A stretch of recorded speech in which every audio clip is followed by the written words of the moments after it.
Adarniya Shri Modi ji, I think you can see the energy, the response and the warmth the Calcutta is showing for you and the respect for the great work you have done for your state. I think in your style, let me start with two lines. रास्ता बदलते लोग हवाओं को देखकर, रास्ता बदलते लोग हवाओं को देखकर, कुछ हैं कि जिन्हें देख हवा रुख बदलती है.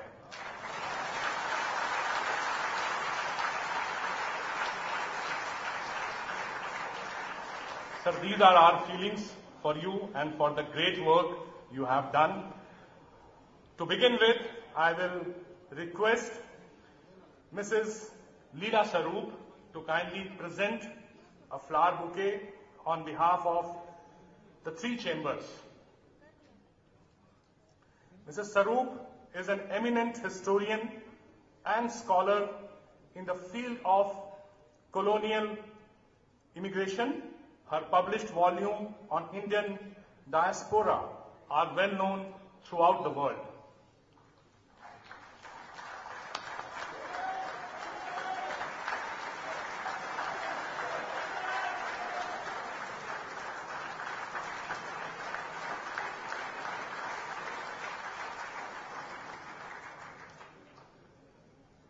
May I now request Mr. Rajiv Mundra, President ICC, to present a shawl to Honorable Shri Modi ji.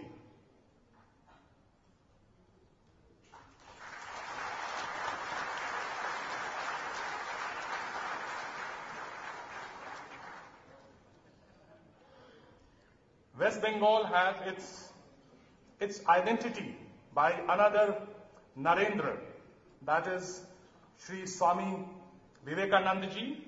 I request Shri Ashok Aikat to present the complete work of Swami Vivekananda ji to our chief guest. Sir, it's a complete volume and the entire work of Shri Vivekananda ji presented to you.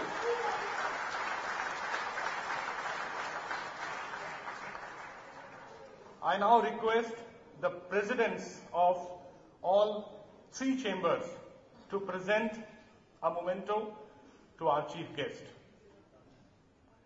and the senior vice president to also stand behind the chief guest.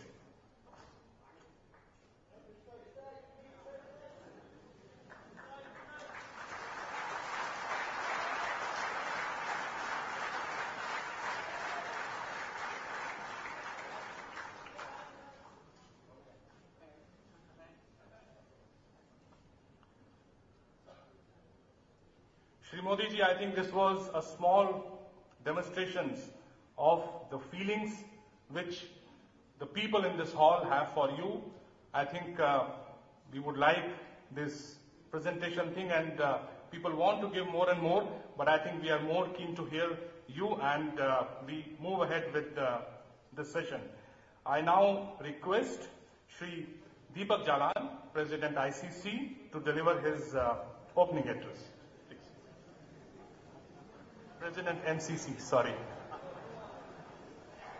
It's okay, Rajiv.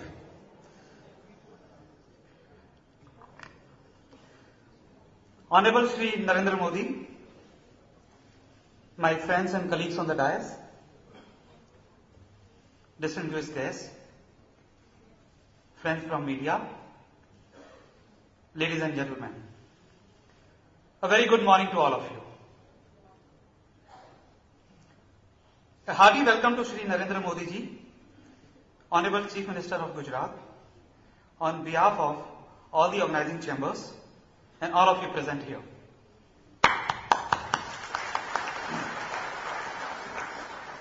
Sir, we have long awaited this day and are honored to have you here amongst us despite your busy schedule. it is really amazing. Of course, Rajiv talked about some hawa, so I also like to say something about hawa. Sir पर जमीन को रखकर हवाओं के साथ चल, आहिस्ता चलने वालों की बारी ना आएगी. Sir, it is really amazing how you remarkably turned around the sluggish economy of Gujarat soon after taking the charge. In the midst of your multifarious activities, you are keeping tabs on every aspect of administration and ensuring excellence in governance of the state. We are interested to know, sir, how these things could be possible within such a short time span. We want you to tell us what do you think about the current growth model of the economy and what would you like to suggest for infusing dynamism into it so that India can achieve double-digit growth for years without any break and spread out its benefit to all the people. You all are aware that Shri Narendra Modi is a leader with a difference. Although ruling over Gujarat, his name has spread throughout the country and even beyond. Shri Modi took over the reins of Gujarat as Chief Minister in 2001, as you all know, and set about reforming its faltering economy. During his first term itself, Gujarat made history by recording a GDP growth of nearly 11%, the highest among all the states. In his second term also, the economy grew at over 10%, turning Gujarat as one of the most favored destinations for investors, both domestic and foreign. Shri Modi is now the Chief Minister for the third consecutive term. He has won many laurels for his outstanding performance as the Chief Minister of Gujarat, his contribution to its economy, and to the cause of Indian business. Sir, you have raised high expectations among the people, and we would like to see you playing a more significant role in the affairs of the country in the years to come.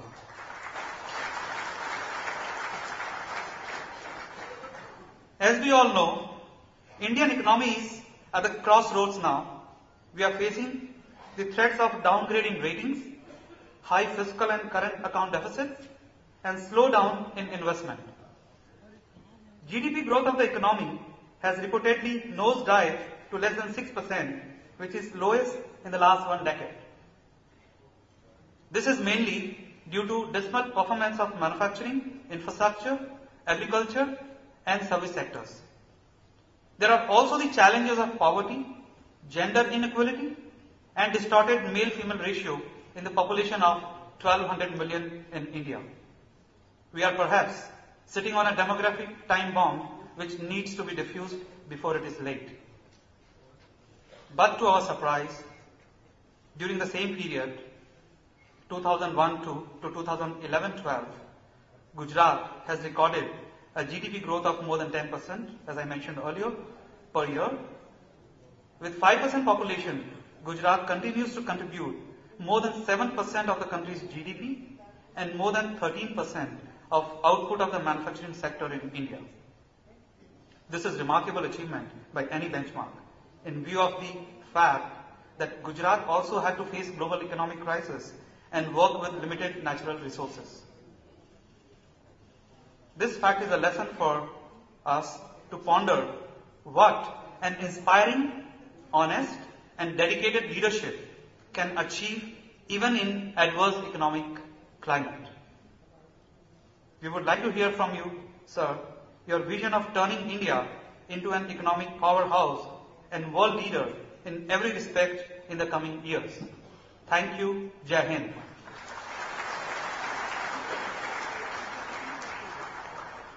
Now may I request Shri Ashok Aikar, President, Bharat Chamber of Commerce, to give his welcome address. Mr. Ashok Aikar.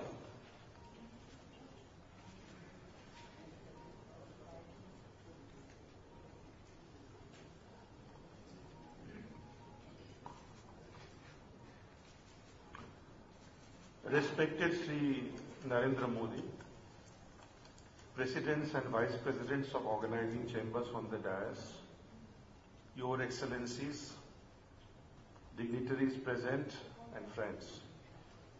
Good morning to all of you on this very special day. A very warm welcome to Sri Narendra Modi, to our city of Kolkata and our green state of West Bengal. Sir, as you know, West Bengal is a blessed land that has Himalayan snow peaks in the north to Bay of Bengal in the south, crisscrossed by rain-fed and snow-fed mighty rivers, which flow all through the year, even during summer months. Our state has India's largest mangrove forests, which are also home for the famous Royal Bengal tiger. West Bengal perhaps has the most fertile land in India, and its industrial farmers contribute immensely to nation's food security.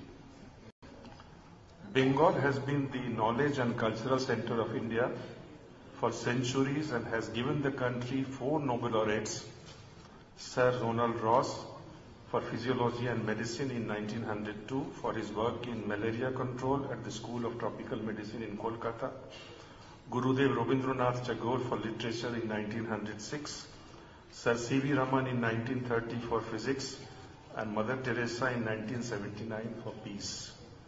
In fact, it is 5 when we include Dr. Amartya Sen, who had spent an important part of his life here. The industrialization of India also started in West Bengal more than 100 years ago, when commissioning of jute mills, textile mills and foundries by pioneer industrialists started the whole industrial process. Bengal Chemical was the first chemical factory established in India by Dr. Prafullo Chandra Ray. Sir Biren Mukherjee had established the second integrated steel plant in Burnpur. Our state also has the credit of establishing the first penicillin manufacturing and serum manufacturing unit in whole of Asia. It is with this checkered heritage that we are all proud and privileged to have you with us, Sri Narendra Modi, Honorable Chief Minister of Gujarat, in our midst, in the great city of Kolkata. Sir, we are waiting to hear from you your vision of vibrant India, and also we are waiting to hear from you your perception of India itself. The founding fathers of modern India, which became independent on 15th of August 1947 and became a republic on 26th January 1950, had enormous difficulties in comprehending and defining India itself. And in the end, they ended up by affirming both names, India and Bharat, which give different perception of our nation state. Whereas India is the final evolution of various names by which foreigners had called this land, the name Bharat traces its roots to the epic Mahabharata. India, after Swaraj, following the British Raj, has been ruled by Indians who are urban elite with foreign education or Western mindsets, based on colonial heritage and Western ideas of governance. Basically, the system of governance remains the same from colonial times to post-colonial present. The national anthem of India, which was composed by Kavi Guru Rabindranath Tagore, mentions Bharat. Our national flag identifies Indian Republic, has Moran Dharmachakra, and national state emblem is Sarnath lion of Samrat Ashoka. Yes. Thank you. Sir, in this background,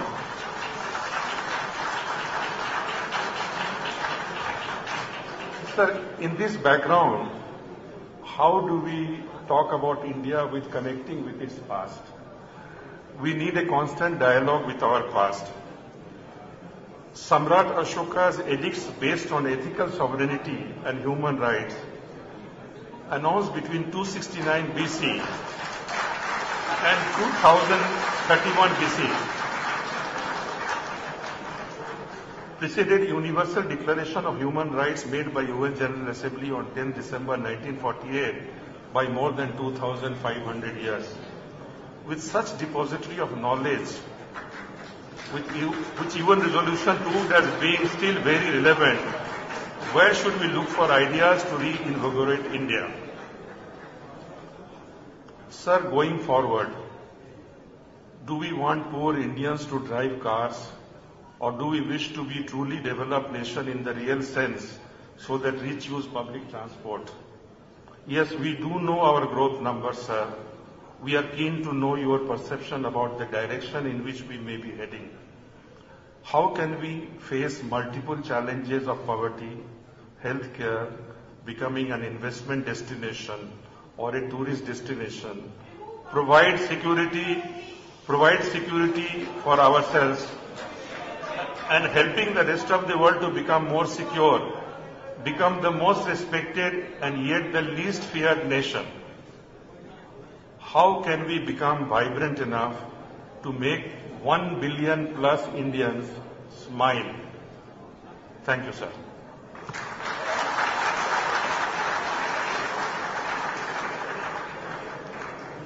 Thank you, Ashok ji, for your inspiring speech. Now, may I request Shri Rajiv Mundra, President, Indian Chamber of Commerce, for his address. Shri Rajiv. Shri Narendra Modi, Honorable Chief Minister of Gujarat, all dignitaries, on behalf of Indian Chamber of Commerce and also on my personal behalf, I extend a warm welcome to Shri Narendra Modi, Honorable Chief Minister of Gujarat, at his exclusive interactive session jointly organized by all the chambers, the leading voices of industry in Calcutta and the country. Shri Modi, it is indeed a great honor and a pleasure to welcome you to Calcutta. Sir, you have pioneered the cause of balanced economic growth in Gujarat, lent in unequivocal support to industrial and agrarian development in an environment which demands job-inducing growth. Government handholding support have ably promoted the entrepreneurship spirit of Gujarat, enhancing the socio-economic welfare of its inhabitants and transforming Gujarat into the fastest growing state of India. So due to your untiring efforts, the state has also benchmarked in terms of investor facilitation and investor confidence, transforming it to one of the preferred investment destinations in India. The fact that 2013 Vibrant Gujarat Summit drew participation from 120 nations worldwide is a commendable feat in itself.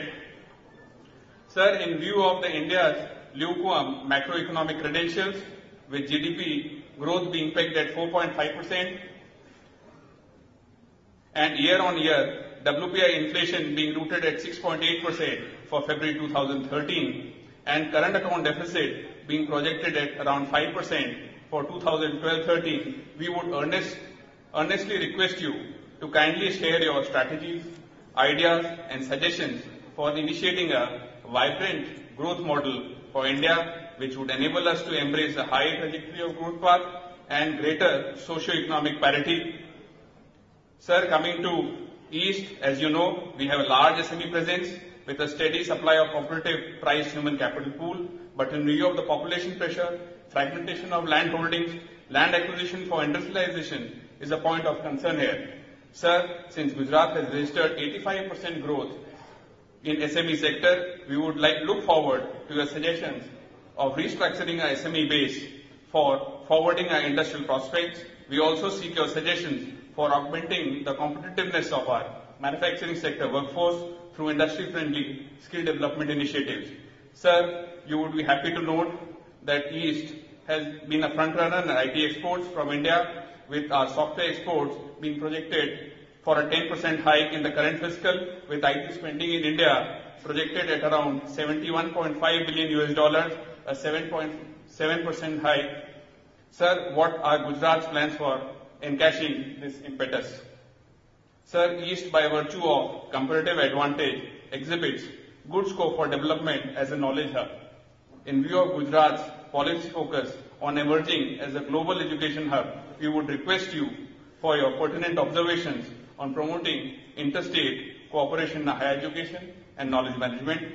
Sir, with your leadership and astute statesmanship, Gujarat has emerged as a model state in India in terms of growth, development, socio-economic parity.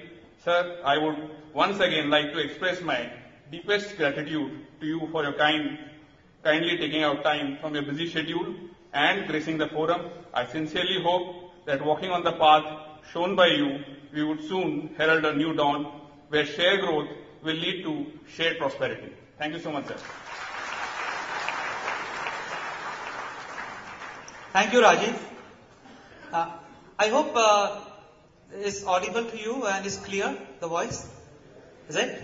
Okay. So now, it's my proud privilege and honor to request Shri Narendra Modi ji to share his vision on vibrant growth model with us. Shri Narendra Modi, आपके हवाले.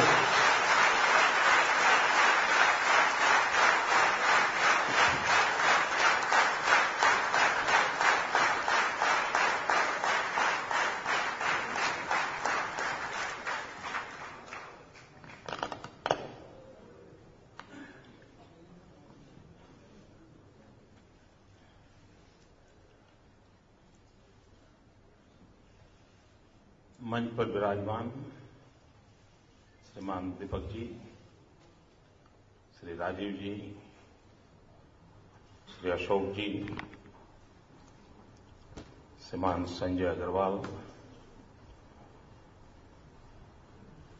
श्रीमान गोयंका जी, सज्जन जी, उपस्थित सभी महानुभाव,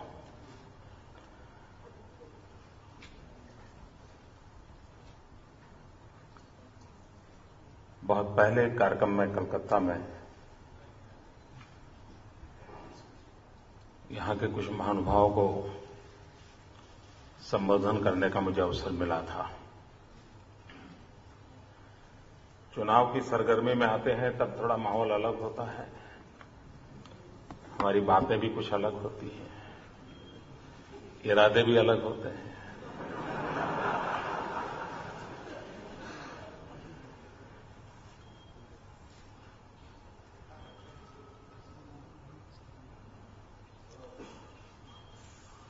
जिस प्रकार से हमारे तीनों महानुभावों ने अलग अलग विषय पर एजेंडा सेट करने के लिए सुझाव दिए हैं, तो मुझे सप्ताह भर रुकना पड़ेगा और आप लोगों को भी बिना लेबर स्ट्राइक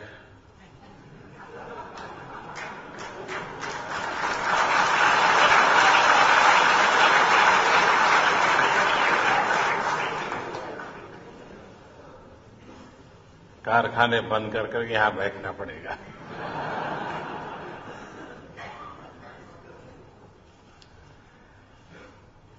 कुछ दिन पहले एक पायलट टीम कोलकाता से गुजरात आई थी और वो बहुत ही ताकतवर डेलीगेशन था, कोलकाता से आया था। क्यों हंस रहे हो भाई?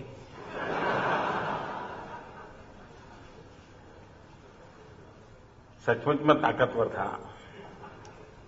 और उन्होंने आकर के 3-4 दिन गुजरात में काफी कुछ देखा था। तो उसी दिन मुझे विश्वास हो गया था कि इतनी ताकतवर टीम है जो कोलकाता जाकर के ऐसा माहौल बनाएगी कि मैं जब जाऊंगा तब सब कुछ तैयार होगा। और वो डेलीगेशन था, आपके कुछ संगठनों से महिलाएं आई थी। हैं? यहां होंगे? है ना? हाँ, ये सब आए थे।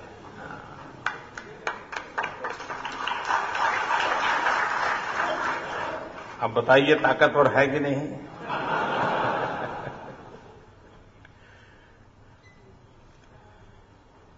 आज प्रातः मैं दक्षिणेश्वर और बेलूर मठ जाकर के अपने श्रद्धा सुमन अर्पित करने गया था। मेरा एक भावात्मक संबंध है इस भूमि के साथ, तो काफी आनंददायक सुबह से मेरा दिन प्रारंभ हुआ है और आप सबको देख करके उत्साह और बढ़ेगा, मुझे विश्वास है। और कोलकाता से आप लोगों से बहुत कुछ सीख करके मैं गुजरात जाऊंगा और बहुत सारी बातें मैं गुजरात में लागू करूंगा, इतना मुझे पूरा भरोसा है।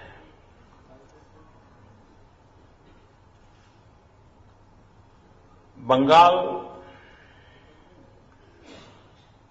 जहां से आवाज उठी थी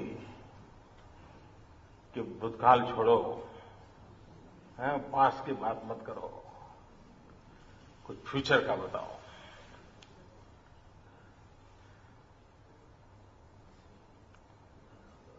अगर हमने कहीं पत्थर भी फेंकना होता है तो हाथ को पहले बहुत पीछे ले जाना पड़ता है।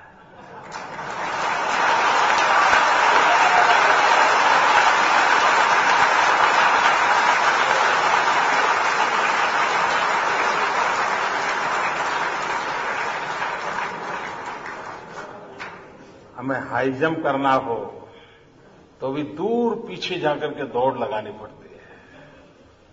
और इसलिए आगे जाने के लिए भी, ऊंचा को पार करने के लिए भी पीछे जाना बहुत जरूरी होता है।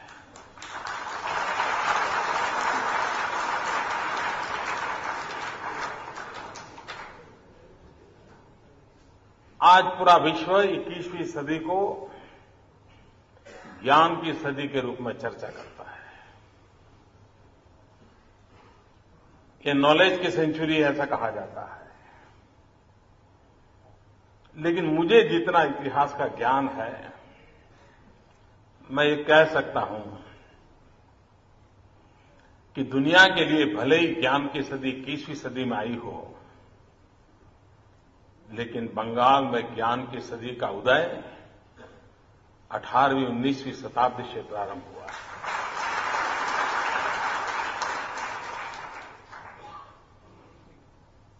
ये भूमि असामान्य है।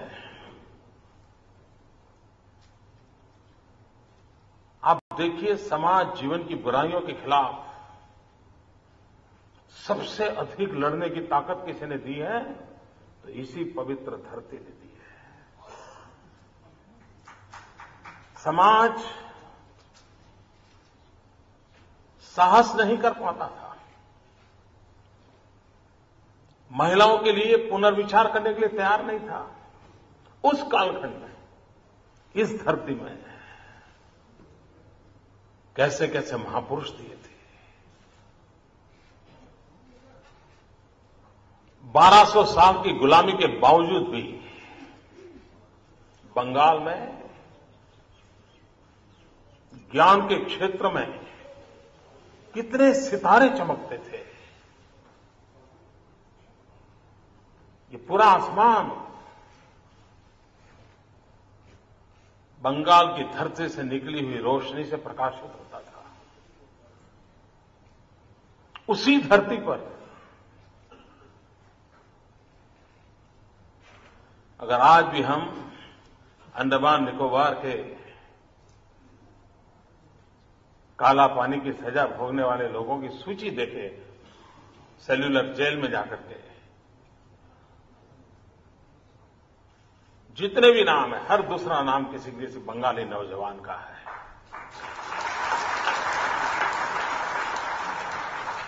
भारत मां की आजादी के लिए कष्ट झेलने वालों में बंगाल की जवानी पीछे नहीं रही थी।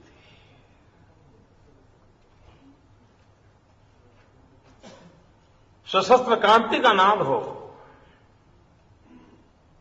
अंग्रेज ऐसे नहीं मानेंगे, उनको उन्हीं की भाषा में जवाब देना होगा। तो आवाज भी कहीं से उठी थी तो वो धरती बंगाल की थी। ये सामर्थ्य है इस भूमि में। और आज भी अगर हिंदुस्तान को विकास की ऊंचाई पर हमें पहुंचाना होगा तो कोई आर्थिक राजधानी मुंबई कहने से हिंदुस्तान पूरा उठ खड़ा होगा, ऐसा नहीं होगा। अगर हमें पूर्व भारत, पूर्वोत्तर भारत को फिर एक बार नई ऊंचाइयों पर ले जाना है तो उसका प्रारंभ बंगाल से ही हो सकता है, वरना नहीं हो सकता। और बंगाल का विकास ये सिर्फ कोलकाता या बंगाल का विकास नहीं होगा, वो पूर्व भारत और पूर्वोत्तर भारत की बहुत बड़ी शक्ति का द्वार है। और इसलिए जिसने भी विकास की व्यूहरचना करनी होगी उसे इस बात को समझना होगा कि इसका सामर्थ्य कितना है। अंग्रेजों ने प्रवेश सूरत से किया था, लेकिन बसना कोलकाता में पसंद किया था, क्योंकि अंग्रेजों को मालूम था कि जब तक यहां उनके पैर नहीं जमेंगे हिंदुस्तान में वो कुछ नहीं कर सकते। ये ताकत इस धरती की है। और इसलिए अगर हम उस ताकत को पहचानेंगे, हमारी उस भव्य विरासत को हम स्मरण करेंगे, उससे अगर हम प्रेरणा लेंगे, तो मुझे विश्वास है आपके भीतर जो सपने संजोए हुए हैं, आपके रहते हुए उन सपनों को आप साकार हुए देख सकते हो, ये मेरा पूरा विश्वास है। भाइयों बहनों, मैं जब यहां आज आया हूं तब आपके लिए तो ये होगा कि भाई गुजरात में क्या चल रहा है, कैसा चल रहा है, क्या कर रहे हो, क्या करने वाले हो, ये सब सुनने का मन करता होगा। लेकिन मीडिया के मित्रों को उसमें इंटरेस्ट नहीं है।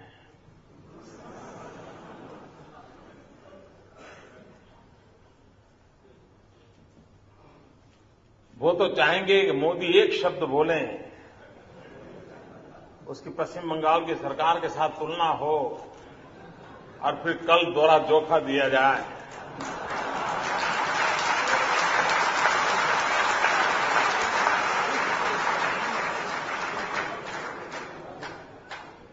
मैं उस काम के लिए नहीं आया हूं। वो काम मैं सिर्फ चुनाव के दिनों में करता हूं।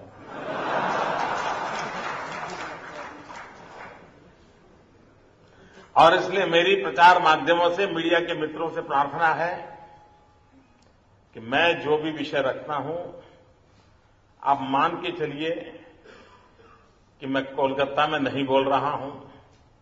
आप मान के चलिए मैं पश्चिम बंगाल में आकर के नहीं बोल रहा हूं।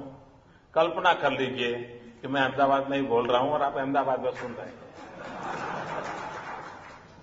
तो फिर एक कंपैरिजन का सवाल खड़ा नहीं होगा।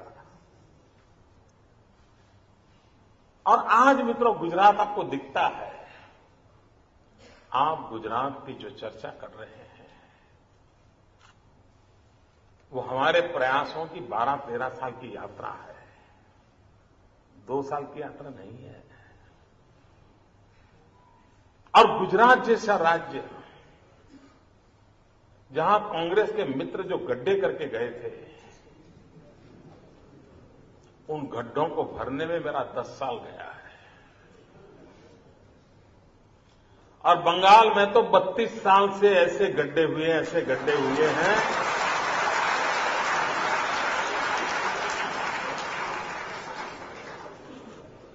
क्या तबाही का मंजर चला है 32 साल तक। और इसलिए यहां तो जिनको भी दायित्व जनता देगी उनको पता नहीं कितने सालों तक कितनी मेहनत करनी पड़ेगी, तब जाकर के ये गड्ढे भरेंगे। और मुझे विश्वास है कि इन दिनों जो प्रयास हो रहे हैं वो गड्ढे भरने की दिशा में हो रहे हैं। और जो पश्चिम बंगाल में रहने वाले लोगों के सपने हैं वो सपने अवश्य पूरे होंगे, ऐसी मैं भी आशा करता हूं। भाइयों बहनों, आज एक चीज की ओर गौर करने की आवश्यकता है। और मैं चाहूंगा एक नागरिक के नाते आप भी इस बात को समझें। दिल्ली में जो यूपीए सरकार बैठी है, उसको विकास के लिए कोई काम करना हो, कोई निर्णय करना हो,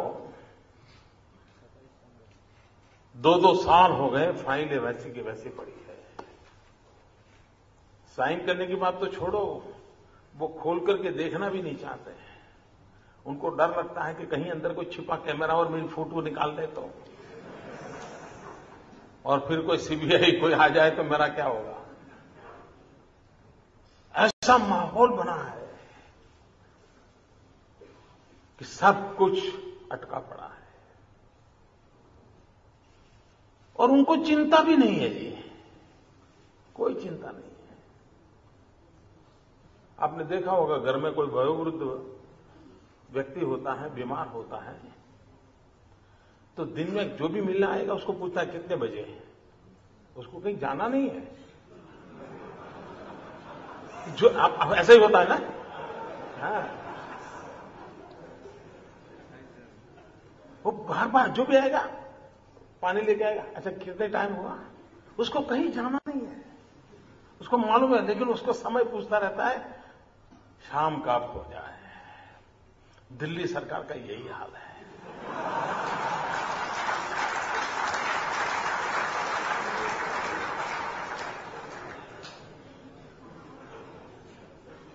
वे कैलेंडर नहीं देख रहे हैं, घड़ी देख रहे हैं। कैलेंडर तो उनको 2014 दिखाता है, लेकिन वो घड़ी के हिसाब से चल रहे हैं कि शाम को क्या होगा। भाइयों बहनों,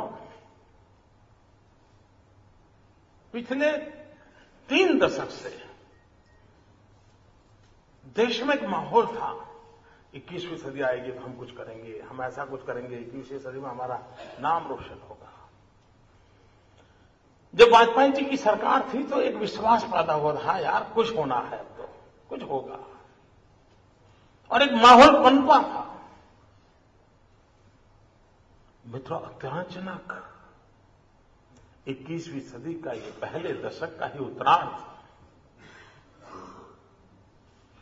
हमारी आंखों के सामने हम देख रहे हैं कि केथे को धीरे धीरे धीरे धीरे गिरता चला जा रहा है, जैसे बर्फ का गोला पड़ा हो और जैसे से पिघल कर वो आंखों के सामने वो दिखता है, खत्म हो रहा है। पूरे देश का चित्र ऐसा बन गया है, और उसके कारण किसी भी देशवासी को चिंता होना बहुत स्वाभाविक है, बहुत स्वाभाविक है। और दूसरी तरफ राजनीतिक लाभों के लिए जो निर्णय करने हैं उसमें देरी नहीं लगती है।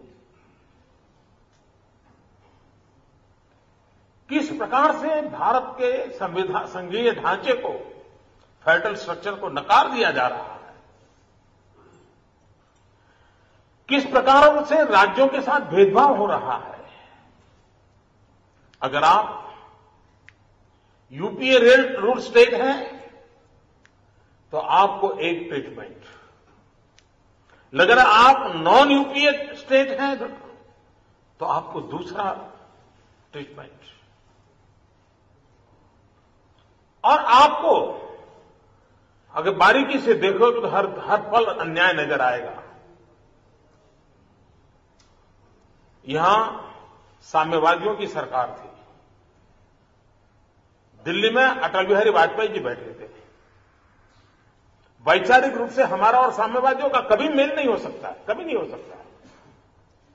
उसके बावजूद भी वाजपेयी जी के 8-9 साल के शासन के कालखंड में बंगाल से कभी यह आवाज नहीं उठी थी कि दिल्ली में भाजपा वाले बैठे हैं इसलिए बंगाल को अन्याय हो रहा था, ऐसी आवाज कभी नहीं उठी थी। दिल्ली में बैठे हुए शासकों के लिए राजनीतिक दलों की विचारधारा के तराजू पर विकास की यात्रा के रास्ते तय नहीं होते हैं, और इसलिए देश में यह आवाज उठाने की आवश्यकता है कि भारत सरकार को राज्यों के साथ पक्षपात करने का अधिकार नहीं है। जो भी आपने फॉर्मूला बनाई हो, जो भी नीति बनाई, नीति हमें पसंद हो न पसंद हो अलग विषय, क्योंकि जनता ने आपको काम दिया है, आपको निर्णय करने का अधिकार हम स्वीकार करते हैं।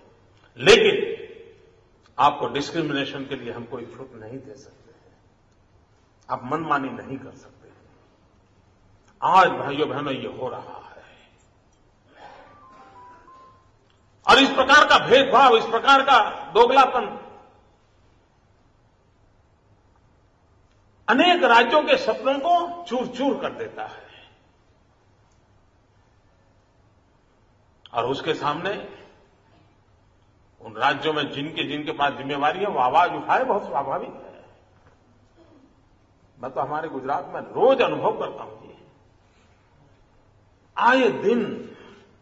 आए दिन परेशानियों की कोई कमी नहीं है, और बेशर्मी से कह देते हैं कि हाँ ये हमने रोका है। कई बार तो हमने असेंबली में 2-2, 3-3 बार बिल पास किए हो, और जनता से चुनी हुई 2/3 बहुमत वाली सरकार ने किए हो, तो भी दिल्ली सरकार का अपॉइंटेड व्यक्ति उसको नकार देता है। और नकारने के बाद बेशर्मी से बयानबाजी होती है कि हाँ हम इससे सहमत नहीं है। आपका सहमत होना न होना मैटर नहीं करता है, आपको तो कॉन्स्टिट्यूशन के माध्यम से चलना है, और आपको और किसी को लगता है कि सरकार गलत कर रही है तो न्यायालय में जा सकते हैं, आप नहीं रोक सकते हैं। ये जो पूरे देश में करने वाले कामों में पैरालिसिस और न करने वाले कामों में अति उत्साह, इसको जानने की जरूरत है। ऐसा नहीं है कि वो नहीं करते, न करने वाले सारे काम वो करते हैं, और उसमें उनको किसी का डर नहीं है। करने वाले कामों में ही हमको कानून दिखाते हैं, और जब तक हम दिल्ली में बैठे हुए शासकों के दिमाग में ये जिम्मेवारी का दायित्व नहीं करवाएंगे, मित्रों संकट बढ़ता जाएगा। पूरे देश में से एक आवाज उठने की आवश्यकता है, और वो आवाज ये उठनी चाहिए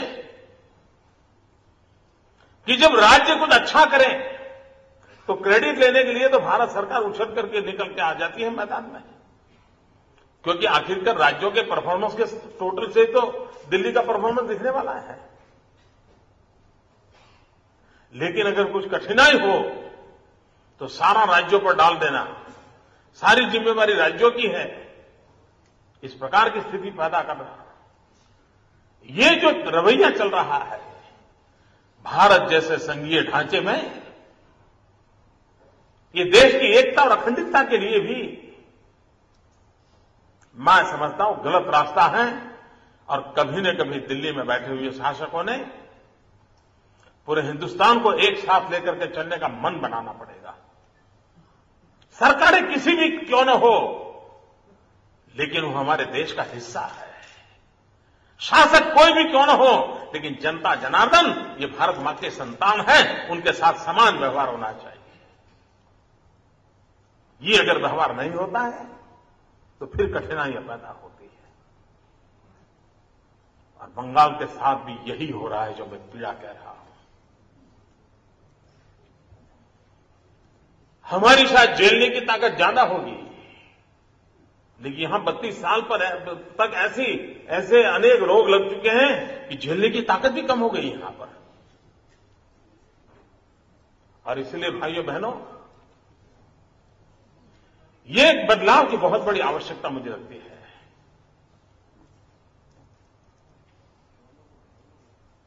कुछ लोगों को लगता है कि क्या देश हमारा ऐसे ही जाएगा। भाइयों बहनों, मैं बहुत आशावादी व्यक्ति हूं। मैं सिर्फ आशा नहीं, मैं बड़ा विश्वास रखता हूं, और खोखले नारों से विश्वास का प्रकट पैदा नहीं हो रहा है। मैं अनुभव के आधार पर कहता हूं कि यही सरकारें, यही मुलाजिम, यही दफ्तर, यही फाइलें, यही कारोबार, ये सबके रहते हुए भी यह देश आगे बढ़ सकता है।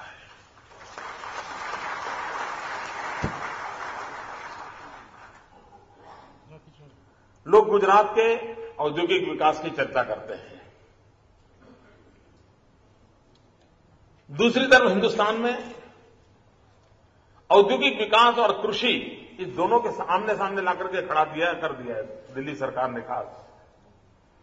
जैसे दोनों एक दूसरे को मारने पर तुले हुए इस प्रकार का चित्र खड़ा कर दिया गया है।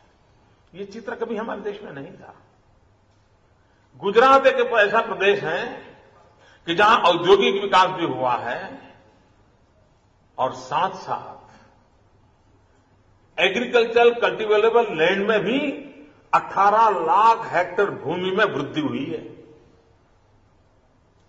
अगर हम उद्योगों के लिए किसानों की जमीन हड़प कर जाते तो 18 लाख हेक्टेयर भूमि कृषि योग्य बनाने का काम नहीं होता। और हमने एक विकास का जो पैमाना बनाया है, एक रास्ता खोजा है, वो हम एक पिलर पर के ऊपर टेंट खड़ा करने के पक्ष में नहीं है। हमने हमारी पूरी आर्थिक विकास यात्रा को 3 भागों में बांटा है। 1/3 manufacturing, 1/3 agriculture sector and 1/3 service sector. और तीनों को समान रूप से ताकत देकर के आगे बढ़ाते हैं। तो कभी मान लीजिए एक आध पिलर में गड़बड़ हो गई तो 2 पिलर बचा लेते हैं। कुल मिलाकर के इकोनॉमी आपकी ढह नहीं जाती है। संकट आते जाते हैं, हर सरकार को आते हैं, हर राज्य को आते हैं, और उसका परिणाम ये हुआ है। अब जैसे गुजरात, हम लोग आप में से जो भी गुजरात से परिचित होंगे, आप में से जो राजस्थान से परिचित हैं, वो गुजरात का अनुमान लगा सकते हैं। गुजरात एक प्रकार से हमारे यहां रेगिस्तान है। 10 साल में 7 साल पानी नहीं है। वाटर स्कैर्सिटी वाला हमारा स्टेज है। नदियां भी हमारे पास नर्मदा और तापी हैं, जहां पर 12 महीने पानी दे सकते हैं, लेकिन बाकी नदियां तो सिर्फ जमीन पर जैसे नक्शा बना है ऐसे ही है। बारिश होते समय पानी दिखता है, वरना पानी नहीं दिखता है। उसके बावजूद भी हमारे यहां एग्रीकल्चर ग्रोथ, हिंदुस्तान का एग्रीकल्चर ग्रोथ 2%, 3%, 2%, 3% में इधर उधर चलता रहता है। पिछले 20 साल से हर सरकार ने 4% एग्रीकल्चर ग्रोथ का संकल्प किया है, 4%, लेकिन 4% हम अचीव नहीं कर पाए हैं। भाइयों बहनों, गुजरात ने पिछले पूरे दशक का एवरेज करीब करीब 10% का एग्रीकल्चर ग्रोथ है। और आप जिस जगत से आते हैं आपको पता है कि 0.2% भी अगर ग्रोथ बढ़ता है तो इकोनॉमी कितनी जनरेट होती है, आपको अंदाज है। मित्रों, गांव के अर्थकारण में कैसी तेजी आती है, और इकोनॉमी का ड्राइविंग फोर्स जो होता है वो सामान्य मानवी की खरीद शक्ति कितनी बढ़ी, परचेजिंग पावर कितना बढ़ा, वो ड्राइविंग फोर्स होता है। और इसलिए आपकी इकोनॉमिक मॉडल का एक सबसे बड़ा काम होना चाहिए कि आपके कॉमन मैन की, सामान्य मानवी की परचेजिंग पावर कैसे बढ़े। और परचेजिंग पावर तब तक नहीं बढ़ती है जब तक कि उसकी पर कैपिटा इनकम में वृद्धि नहीं होती है, तब तक वो खर्च करने की ताकत नहीं रखता है। पर कैपिटा इनकम तब तक नहीं बढ़ती है जब तक कि आप एक ग्रोथ मॉडल को स्वीकार नहीं करते। और इसलिए एक होलिस्टिक व्यू के साथ अगर हम उस दिशा में आगे बढ़ते हैं तो परिणाम मिलता है, और गुजरात ने इस काम को करने में सफलता पाई है। लेकिन हम वहां रुकना नहीं चाहते। मित्रों, आपको जानकर के हैरानी होगी कि छोटी छोटी चीजों की बारीकियों से कैसे परिवर्तन आता है।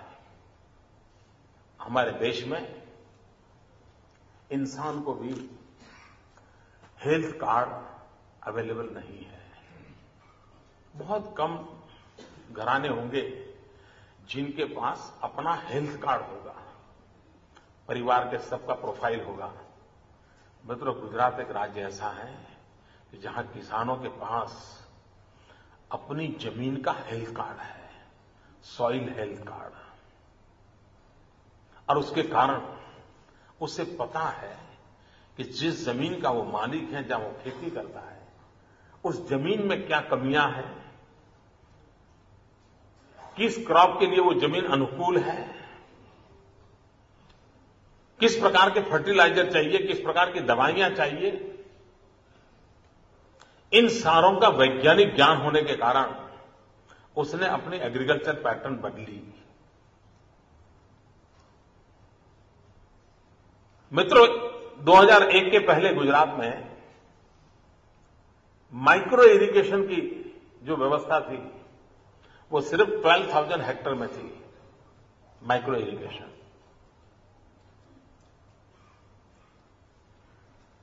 अब जिस प्रदेश में पानी नहीं है, उस प्रदेश ने किस प्रकार से काम को करना चाहिए, हमने उस पर बल दिया, माइक्रो इरिगेशन को प्रमोट किया। आज करीब 7 लाख हेक्टेयर भूमि में हम माइक्रो इरिगेशन तक पहुंच चुके हैं,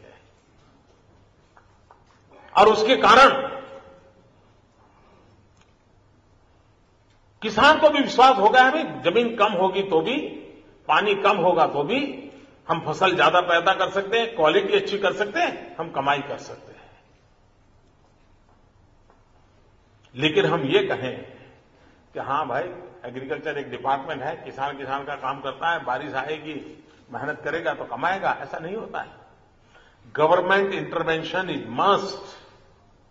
लेकिन एक ऐसा निग्लेक्टेड एरिया रहा है हमारे देश में जिसके अंदर सरकारें ज्यादातर कुछ किसानों के लिए सब्सिडी से आगे बढ़ती नहीं थी। गुजरात ने agriculture universities, progressive farmers, government, agriculture से जुड़े हुए सारे department, whether it's irrigation, whether it's agriculture department, whether cooperative sector, सबको मिलाकर के एक टीम बनाकर के फोकस काम एक्टिविटी की, और उसका एक परिणाम आया। लेकिन अब हम वहां अटकना नहीं चाहते। हम हमारे किसान को आधुनिक टेक्नोलॉजी पर ले जाना चाहते हैं। और मित्रों, हम आपको मालूम है, जिसकी बड़ी चर्चा होती है, vibrant Gujarat global investor summit, आप में से कई मित्र आते भी रहते हैं। उसमें हम औद्योगिक विकास, इन सारे विषयों पर बल देते हैं। गुजरात अब हर 2 वर्ष पर, यानी अब 2014 में हम करेंगे, हम एक ग्लोबल लेवल का एग्रोटेक फेयर करने वाले हैं। और सारी दुनिया में एग्रीकल्चर सेक्टर में जितनी टेक्नोलॉजी है, मैं मेरे किसानों को अपने घर में लाकर के दिखाने वाला हूं। और मैं चाहता हूं कि दुनिया की बराबरी मेरा किसान करे, वो आधुनिक से आधुनिक विज्ञान का उपयोग करे और दुनिया की बराबरी में खड़ा रहे, ऐसे उत्पादन करके विश्व के बाजार को कब्जा करने की कोशिश करे, उस दिशा में हम ले जाना चाहते हैं। इतना ही नहीं, हमारा किसान को अगर हमें मजबूत बनाना है तो हमें वैल्यू एडिशन की चेन खड़ी करनी होगी, हमें इंफ्रास्ट्रक्चर खड़े करने होंगे, कोल्ड स्टोरेज हो, वेयर हाउसिंग हो, एक पूरा इंफ्रास्ट्रक्चर का चेन बनाना होगा। और ये सारे देश में हो सकता है। मित्रों, आज हमारे देश में ये महंगाई की चर्चा हो रही थी। एक दिन प्रधानमंत्री ने मुझे कमेटी का चेयरमैन बनाया था।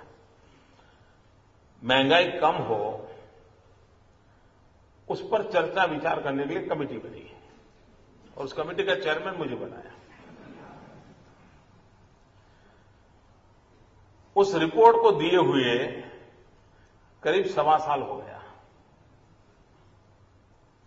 जब रिपोर्ट दिया तो प्रधानमंत्री ने ऐसे देखा और कहा था कि मोदी जी बहुत अच्छा बनाया है।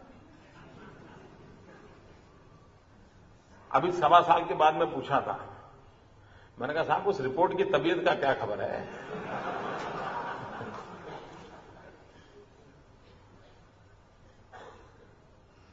आपको हैरानी होगी, हिंदुस्तान में जो एग्रो प्रोडक्ट है, आज का टेक्नोलॉजी इतनी फैली हुई है, टेक्नोलॉजी की स्थिति है, हमारे पास इतना बड़ा देश,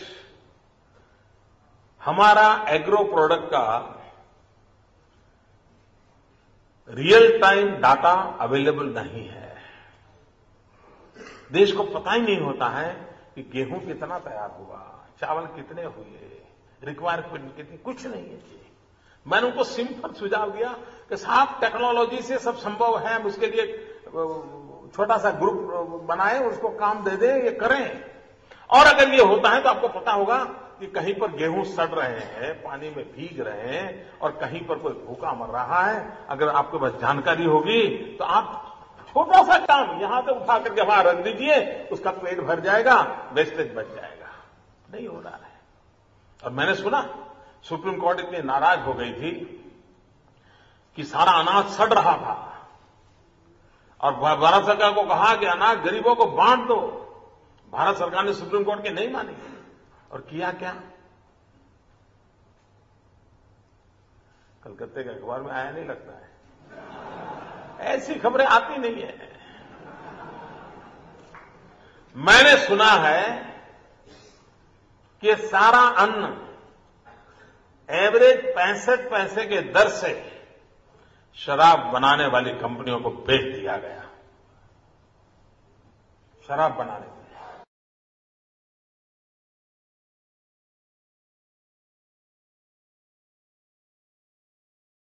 नहीं आते, नहीं करने वाले नजर बड़ी तेजी से चल रहे हैं। मित्रों, हमारे यहां कृषि को हमने 3 भागों में बांटा है और बल दिया है एग्रीकल्चर सेक्टर को कि 1/3 उसके जो कुछ भी रिसोर्सेज जो उसको मोबिलाइज करेगा, 1/3 रेगुलर खेती के लिए, 1/3 वृक्षों की खेती, पेड़ पौधों की खेती और 1/3 एनिमल हस्बेंड्री। मित्रों, उसके अपने खेत के किनारे पर ये वृक्षों की खेती का हमारे यहां जो काम चला है, अगर बारिश नहीं हुई, फसल खराब हो गई तो उस वृक्षों की खेती से, और सरकार उसको अनुमति देती है, अगर उस पहले से खेती के रूप में उसको लिखवा दिया तो जैसे फसल वो बेच सकता है वैसे वृक्ष बेच सकता है, उसकी व्यवस्था दी है और उसकी इकोनॉमी सस्टेन कर रही है। 1/3 एनिमल हस्बेंड्री, और उसी का कारण है कि हमारा डेयरी उद्योग बहुत तेजी से चला है। और वो भी ऐसे नहीं होता जी, कितनी मेहनत करनी पड़ती है।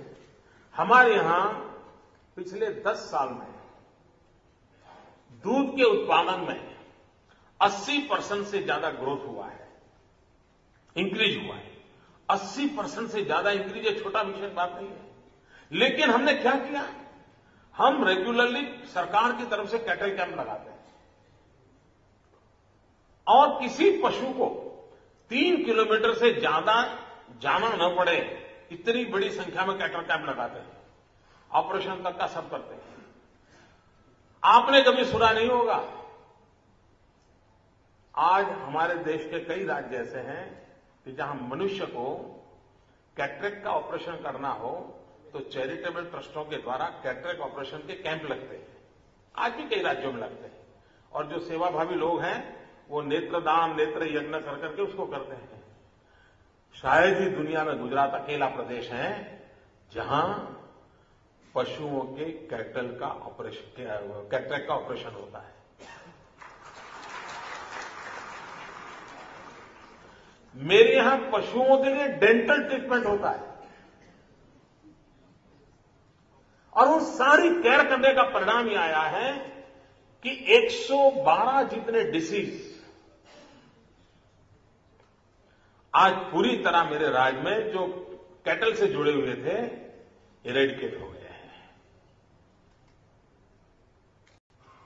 और इसलिए मित्रों, हम जब आर्थिक विकास की चर्चा करते हैं उसके कितने पहलू होते हैं, उसकी बारीकियों की ओर ध्यान दें तो फिर वो किसान, और अब आगे हम वैल्यू एडिशन की तरफ जाना चाहते हैं, हम फूड प्रोसेसिंग पर बल देना चाहते हैं। अब जैसे हमारे यहां we are a cotton grower state, अब अचानक भारत सरकार ने कॉटन पर एक्सपोर्ट करना बंद कर दिया बीच में। अब कॉटन एक्सपोर्ट करना बंद हो जाए, यहां आपका एक संगठन यहां खड़ा बैठा है ना, कोटी वाले हैं, टेक्सटाइल के लोग बैठे हैं ना, तो उनको तो ज्यादा मजा आएगा। मित्रों, उन्होंने अचानक कॉटन एक्सपोर्ट पर प्रतिबंध लगा दिया। हमारे यहां किसानों को 7,000 करोड़ रुपए का नुकसान हो गया, 7,000 करोड़। अब मैं भारत सरकार की नीतियों के भरोसे जिंदा रहूंगा तो मेरा तो किसान मर जाएगा। तो हमने तय किया हम वैल्यू एडिशन करेंगे, और इसलिए हम टेक्सटाइल पॉलिसी लेकर के आए। और टेक्सटाइल फील्ड में जो लोग हैं वो सब मानते होंगे कि शायद हिंदुस्तान में कहीं पर भी ऐसी टेक्सटाइल पॉलिसी नहीं है। और मेरी फॉर्मूला है 5F फॉर्मूला, और उस 5F फॉर्मूला को लेकर के हम आगे बढ़ना चाहते हैं। Farm to fibre, fibre to fabric, fabric to fashion, fashion to foreign.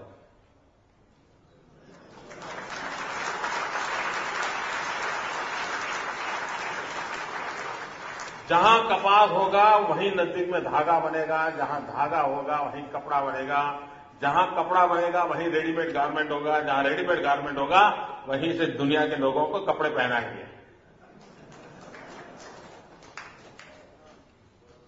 Value addition का चेन बनाना होगा, और हम उस बारीकियों की ओर देखते हैं तो हम स्थितियों को बदल सकते हैं।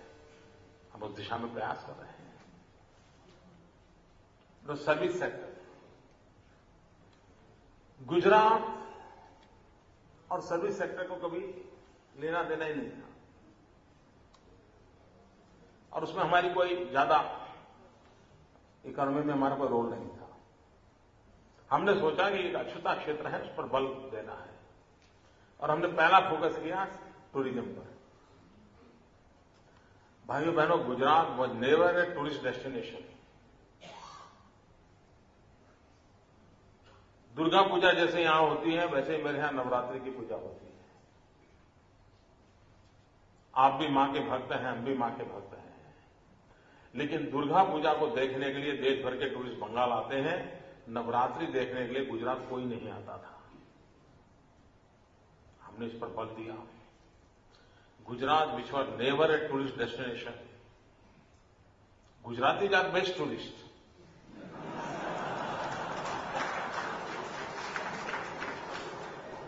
आप कहीं पर भी जाइए साहब, आपको गुजराती मिलेगा मिलेगा मिलेगा। केम छो?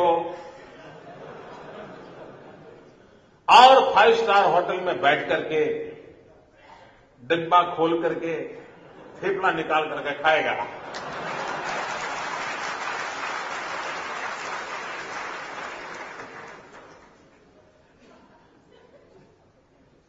लेकिन Gujarat was never a tourist destination. हमने उसमें बल दिया, और उसका परिणाम क्या है? हिंदुस्तान का पिछले 5 साल का जो टूरिज्म ग्रोथ है, उससे अकेले गुजरात का टूरिज्म ग्रोथ डबल है।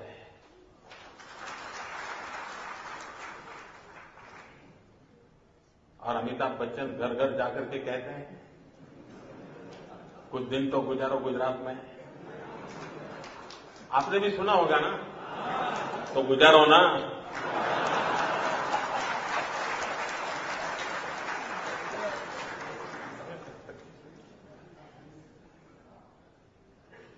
मतलब चीजों को किया जा सकता है। अब जहां तक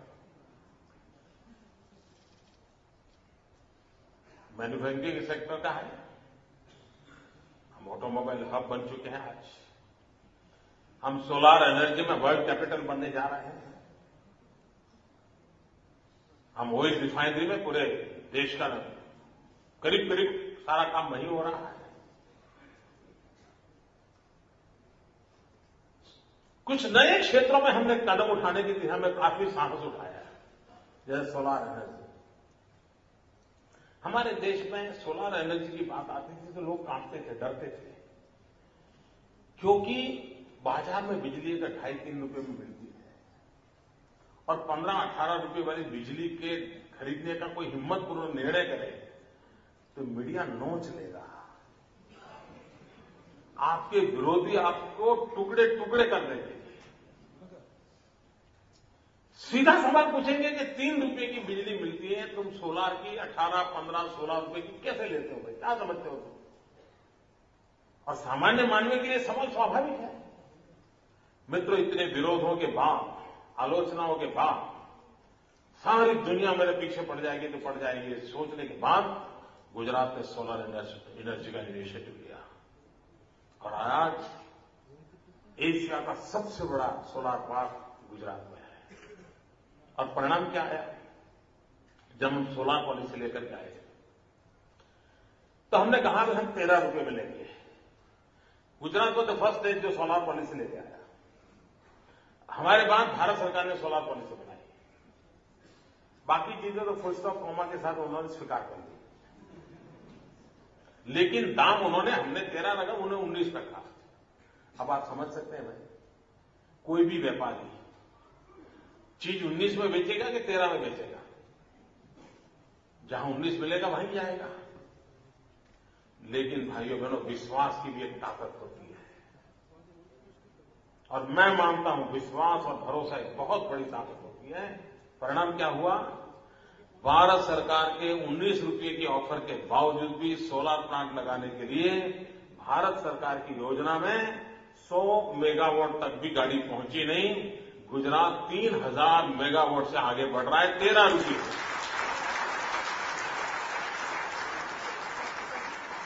और पॉलिटिकल विल के कारण, इस इंटरवेंशन के कारण आज परिणाम ही आया है कि धीरे धीरे सोलर पावर के क्षेत्र में 13 रुपया से घट करके वो धीरे धीरे 7-8 तक आए गए। और इधर गैस और कोल बेस्ड पावर जनरेशन है, वो बढ़ते बढ़ते 6 या 7 पर जाएगा। किसी ने सोचा था कि देश में सोलर एनर्जी, गैस और पेट्रोल वाली एनर्जी एक दिन आएगा जब बराबर के दाम हो जाएंगे? एक राज्य के इनिशिएटिव के लिए पूरा मार्केट का रुख बदल गया मित्रों। छोटा विषय नहीं है मित्रों। जो भविष्य देखेंगे ना, उनको पता चलेगा कि कितना बड़ा रोल प्ले किया है। और उसका परिणाम ये हुआ कि पूरे हिंदुस्तान में इन दिनों सोलर एनर्जी की तरफ एक लोगों का मन बना है। और वो अगर हुआ तो हमें जो ये पेट्रोलियम प्रोडक्ट को इंपोर्ट करना पड़ता है, उसमें काफी बहुत बड़ी मात्रा में फर्क आएगा। हम अपनी स्थितियों पर कंट्रोल कर सकते हैं, हम अपने बलबूते पर खड़े हो सके, इस तरह की स्थिति बन सकती है। और हम आने वाले दिनों में इसको और आगे बढ़ाने वाले, हम रूफटॉप पॉलिसी लेकर के आने वाले। हर घर के लोग अपनी बिजली पैदा करें और सरकार को बेचें। अगर मिडिल क्लास का व्यक्ति है, छोटा सा फ्लैट है, ऊपर बिजली बनाता है, बेचता है, तो उसको तो 200-500 रुपए इनकम हो जाएगी, उसको फायदा होगा। यानी हम किस प्रकार से चीजों को दूर का देखते हुए आगे बढ़ाते हैं, उस पर डिपेंड करता है। मिनिस्टर ऑफ फाइनेंशियल डिसिप्लिन, जिस समय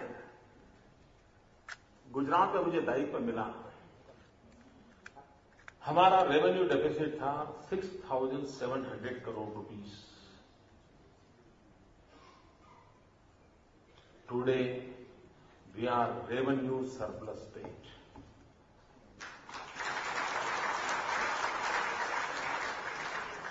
हमने पिछले 12 साल में कोई टैक्स नहीं बढ़ाए हैं।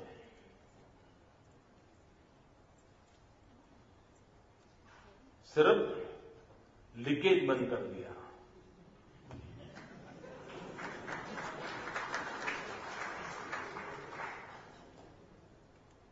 मेरे यहां Gujarat electricity company, Gujarat GB, per year उसका घाटा था 2,500 करोड़ रुपीस। आप कल्पना कर सकते हैं कि बिजली पैदा करने वाला हिंदुस्तान की किसी भी राज्य का कोई कारखाना घाटे से बाहर नहीं है। सबका हजारों करोड़ का घाटा है और पर डे घाटा होता ही जा रहा है। आज गुजरात बिजली के क्षेत्र में हम सरप्लस हैं। 2,500 करोड़ की डेफिसिट पर ईयर आज हम पर ईयर 400-500 करोड़ रुपया ज्यादा कमाते हैं। मुझे याद है मैं 2001 में जब मुख्यमंत्री पहली बार बना था, भूकंप के बाद मेरे सर पे जिम्मेवारी आई थी, उस समय मुझे लोगों ने क्या मांग की थी? सामान्य गुजरात के नागरिक ने मुझसे यही कहा था कि मोदी जी आप मुख्यमंत्री तो बन गए हो, कम से कम एक काम तो करो।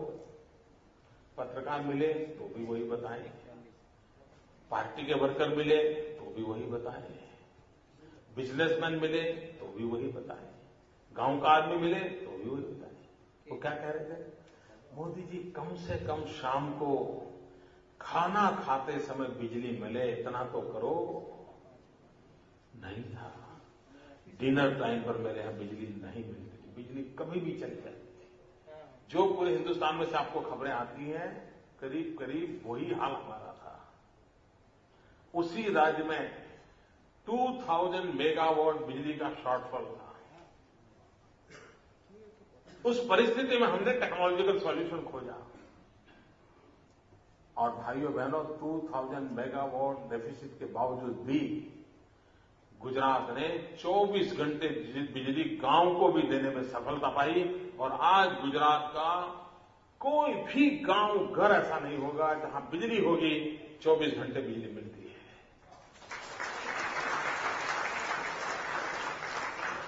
हमारे यहां कई राज्य ऐसे हैं हिंदुस्तान में जहां बिजली आना एक खबर होती है। हमारे यहां बिजली जाना ये खबर होती है। मेरे यहां कभी महीने में एकाध बार अगर 5 मिनट भी एक गांव में लाइट चली गई तो दूसरे दिन न्यूज़पेपर के पहले पेज पर बॉक्स आइटम होता है कि मोदी बड़ी बड़ी बातें करते हैं, लेकिन फलाने गांव में शाम को 5 बजे 5 मिनट के लिए मोदी की बिजली चली गई थी, मोदी जवाब दो।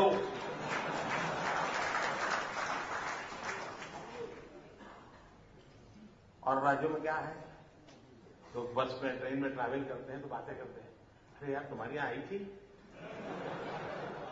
वो कहता नहीं यार मेरे यहां तो नहीं आई। बोले तुम्हारे यहां? हाँ। बोले पिछले मंगल को आई थी। नहीं यार हमारे यहां तो मंगल को भी नहीं आई। ये हाल है बिजली का। क्या भाइयों बहनों स्थितियां सुधारी नहीं जा सकती? और दिल्ली ने क्या दिया है मित्रों, कैसे देश को अंधार में डाला हुआ है। और इस अंधेरे के लिए कोई एक जिम्मेवार है तो दिल्ली में बैठी हुई सरकार जिम्मेवार है। इस देश में कोयला है, बिजली के कारखाने हैं, लेकिन कोयला कोयला की जगह पर है, कारखाना कारखाने की जगह पर है और फाइल दिल्ली में पड़ी है। और उसके कारण इस देश में 20,000 मेगावाट बिजली पैदा करने वाले कारखाने बंद पड़े। हम अंधेरे में डूबे हैं, कारखाने बंद पड़े। मेरे गुजरात में 3,000 मेगावाट बिजली का उत्पादन मुझे रोकना पड़ा है क्योंकि मुझे कोयला और गैस नहीं मिल रहा है। आप कल्पना करिए मुझे कि दवाई मौजूद हो, पेशेंट को जरूरत हो, डॉक्टर को परवाह न हो।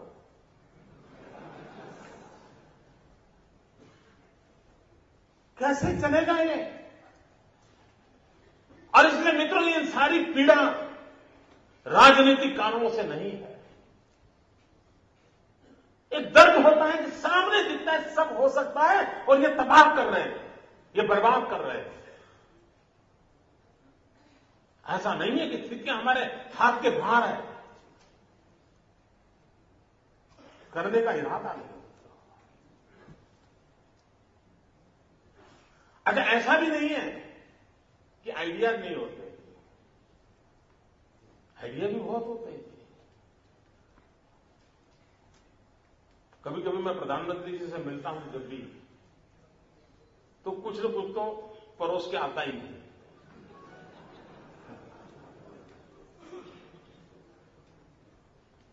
बाद में कुछ होता नहीं है। मैंने एक बार प्रधानमंत्री को सुझाव दिया, हमने कहा कि ये हमारा जो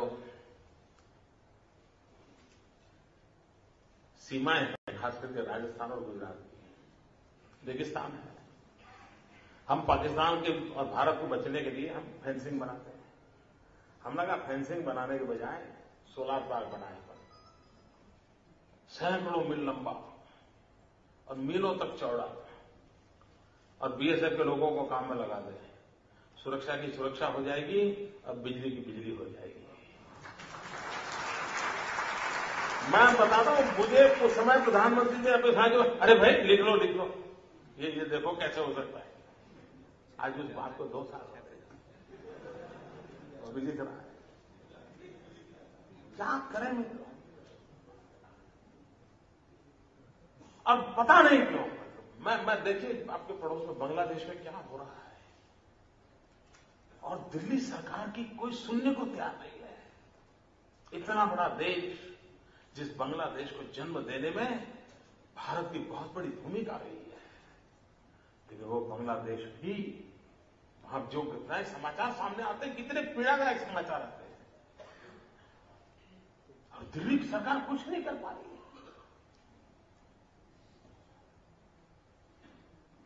हमारे सैनिकों को मार दिया जाए, उनका सर काट करके ले जाया जाए, और यहां सम्मान समारोह के भोजन होते रहे, और फिर नसीहतें दी जाए कि ये तो हमारा महान संस्कृति है, इसलिए हम खिलाते हैं। खिलाओ, मरवाओ दोस्त लोगों को। क्या कर रहे हो तुम? आप सोचिए मित्रों, हमारे जवानों को कोई मार दे और इटली के लोगों को वोट देने के लिए जाने दिया जाए। आपने सुना है कभी? साहब, हमारे देश का अच्छा सा व्यक्ति उसकी मां की फ्यूनरल में नहीं जाने देते। मां की फ्यूनरल में अगर वो केस चल रहा है, वो अदालत में जेल में पड़ा है, अभी तो गुनाह साबित नहीं हुआ है, सजा नहीं हुई है, और मां मर गई है, उसके फ्यूनरल में जाना है तो जाने नहीं देते। और इनको भाईचारा नहीं निभाई, वोट देते।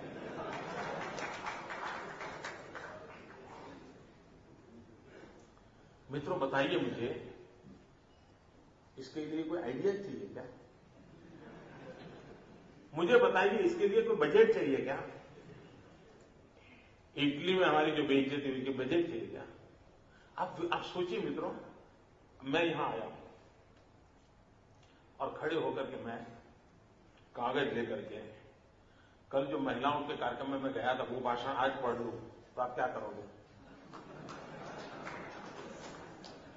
तो आपके मन में सवाल उठेगा कि मोदी जी को क्या हुआ, चश्मे में गड़बड़ है क्या? इतने पुरुष बैठे होते, महिलाओं का भाषण जाता है, होगा कि नहीं होगा? मित्रों, इस देश के विदेश मंत्री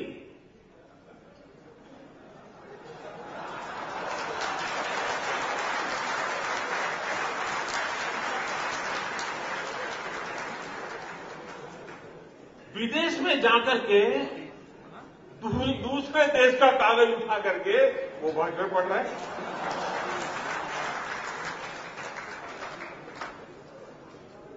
अब मुझे बताइए, इसके लिए बजट प्रॉब्लम था क्या? रिसोर्स प्रॉब्लम था क्या?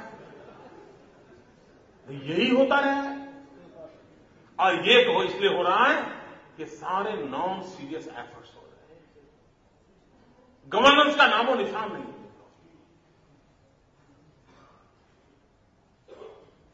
हर किसी को व्यवस्था चाहिए, और इस प्रकार से केओस की स्थिति में देश को धकेला जा रहा है। ये बहुत बड़ा संकट है मित्रों। आप कल्पना कर सकते हैं, जिस जो देश दुनिया का सबसे नौजवान देश हो, 65% जनसंख्या जिसकी 35 से नीचे की उम्र की हो, उस देश की ताकत क्या होती है?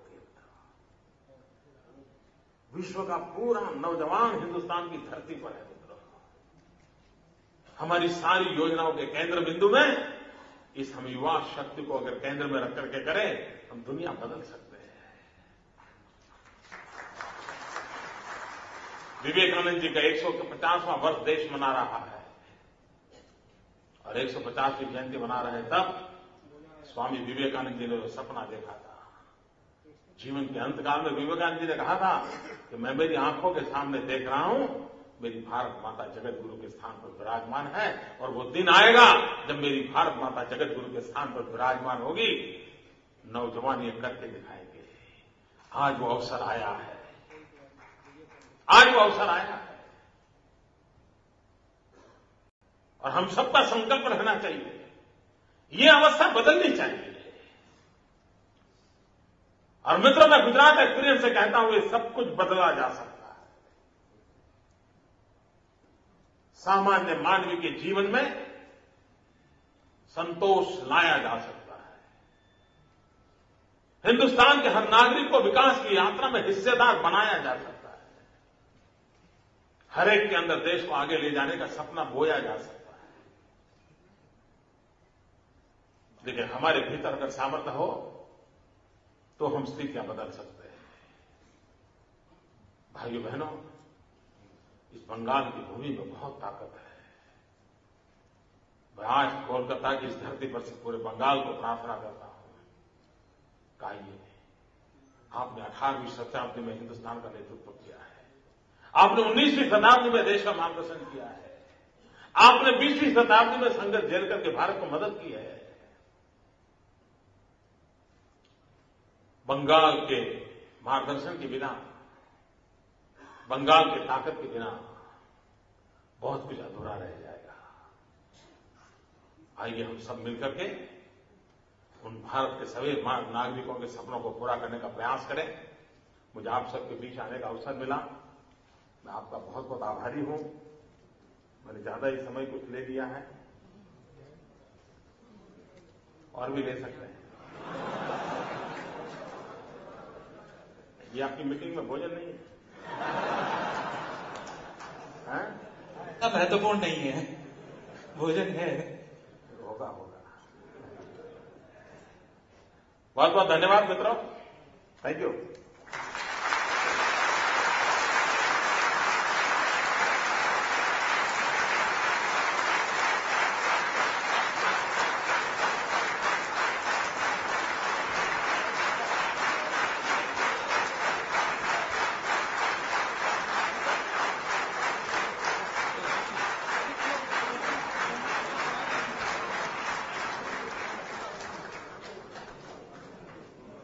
सर, कलकत्ता को काफी समय से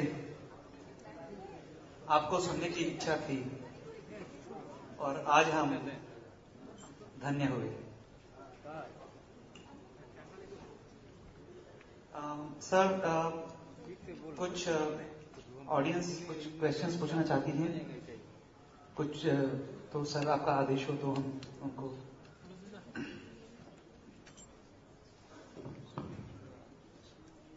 May I request Mr. Rupen Roy?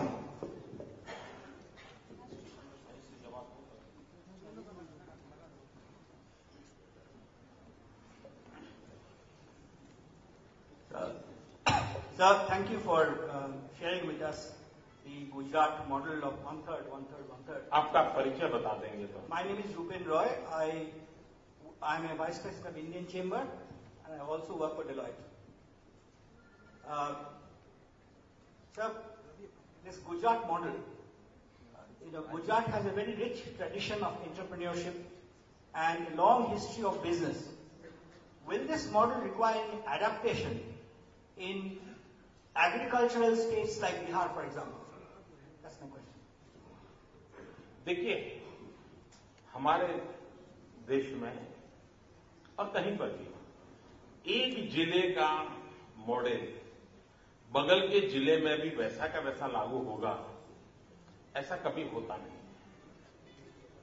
लेकिन उसकी दिशा, उसकी बेसिक फिलॉसफी, कुल मिलाकर के स्ट्रेटेजी, ये चीजें काम आती है। फिर अकॉर्डिंग टू रिक्वायरमेंट इसमें मॉडिफिकेशन जरूरी है, मॉडिफिकेशन नहीं।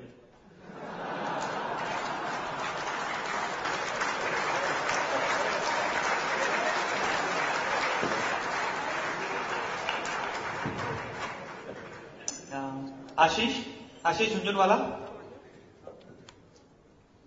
आदरणीय मुख्यमंत्री जी, मेरा नाम आशीष भिरवाला, मैं स्टील इंडस्ट्री में इंटरेस्ट रखता हूँ। मेरा आपसे प्रश्न था जो मेन सब्जेक्ट से थोड़ा हट गया है, क्योंकि मेरी ये सोच है कि आने वाले वक्त में आपका रोल सिर्फ गुजरात में नहीं पूरे देश में रहेगा। हालांकि इसका आप कुछ संक्षेप में जिक्र किए तो स्पीच में आपकी विदेश नीति पे आपकी क्या सोच है?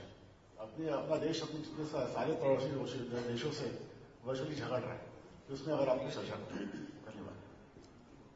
किसी भी देश की विदेश नीति का मुख्य बिंदु यही होता है अपने देश का इंटरेस्ट। हमारे देश का इंटरेस्ट सुप्रीम, इसके आधार पर सारी बातें होती हैं। अब विदेश नीति में भी एक बहुत बड़ा बदलाव आया है। कोई एक युग था जब दुनिया के देशों से आपकी दोस्ती इसलिए जरूरी होती थी कि कहीं से कोई दबाव आए, किसी संकट की घड़ी आए तो आपको बचाव के अंदर लोगों की जरूरत पड़ती थी। अब वक्त बदल चुका है। आज बाय एंड लार्ज विश्व में विदेशों के साथ संबंधों का आधार ज्यादातर कॉमर्स है, ट्रेड ट्रीटी है। ग्लोबल इकोनॉमी का जमाना है, तो ज्यादातर संबंधों का जुड़ना आप कितना अपना प्रोडक्ट एक्सपोर्ट करते हैं, आप अपना माल कितना बाहर बेचते हैं, उस पर है। और इसलिए सारे संबंधों के केंद्र बिंदु में ये एक महत्वपूर्ण विषय है। दूसरा, भारत ने अब तक क्या किया है, जितने जूथ बनते हैं उसमें हम एक छोटे से सिपाही होते हैं, हम कभी लीड नहीं करते। अब जैसे सार्क देशों का समूह है, सार्क देश में हम सब, हमारे पड़ोस के सारे देश हैं, बिल्कुल हमसे सटे हुए हैं, और सबसे बड़ा देश हिंदुस्तान है। लेकिन क्या कभी हमने सार्क देशों की शक्ति का एहसास किया? सार्क देशों में हिंदुस्तान का कोई रुतबा है, ये माहौल देखा? नहीं देखा। उसका कारण क्या है? क्या कारण है कि हमारे पड़ोस के छोटे छोटे देश होने के बावजूद भी हम उनका भी नेतृत्व नहीं कर पाते हैं। और इसलिए हमारी नीतियों के नीतिगत में इन चार्टों की एक प्रायोरिटी बनती है। तो मैं समझता हूं कि हम धीरे धीरे करके, जैसे यूरोपियन यूनियन का एक अपना बना है, तो मैंने एक दिन प्रधानमंत्री से लिखा था, हमने कहा कि सोलर एनर्जी का युग आ रहा है, एनवायरमेंट टेक्नोलॉजी प्रीडोमिनेंट मैदान में आने वाली है। तो मैंने कहा आपने एक इनिशिएटिव लेना चाहिए और दुनिया में वो देश जहां पर सूरज ज्यादा तपता है, सूरज का प्रकाश ज्यादा मिलता है, ऐसे सूर्यपुत्र जो देश हैं उनके एक समूह बनाना चाहिए और भारत ने उसका नेतृत्व करना चाहिए। और एक सन मूवमेंट, SUN सन मूवमेंट हमने खड़ा करना चाहिए और एक कॉर्पस फंड बनाना चाहिए। कॉर्पस फंड बना करके सोलार एनर्जी कैसे सस्ती हो, सोलार एनर्जी का जीवन के किन किन क्षेत्रों में उपयोग हो, उसका इनिशिएटिव। जैसे कई G8 समूह हैं, अपर कंट्रीज हैं, कई समूह हैं, एक और समूह हम बनाए तो हम लीड करेंगे। तो इस प्रकार से हमारा कोई प्रोएक्टिव रोल नहीं नजर आ रहा है। अगर हमारा प्रोएक्टिव रोल नजर आता है तो शायद परिणाम मिल सकता है। दूसरा, इटली जैसा देश भी पता नहीं कैसे हम लोगों को डरा रहा है, सुप्रीम कोर्ट तक को इन्वॉल्व होना पड़ा जी, जबकि एक डिप्लोमेटिक विषय था, सुप्रीम कोर्ट तक को इन्वॉल्व होना पड़ा। तो ये कोई इस देश को शोभा नहीं देता है। और उसका मूल कारण क्या? जैसा अभी मैंने वर्णन किया, अगर आप किसी दूसरे का भाषण पढ़ोगे तो दुनिया हंसती है भाई, और उसी के कारण हमारी ये सब गिरावट आई है। और उसमें हम एक दमखम के साथ खड़े रहे, हम स्थितियों को बदल सकते हैं।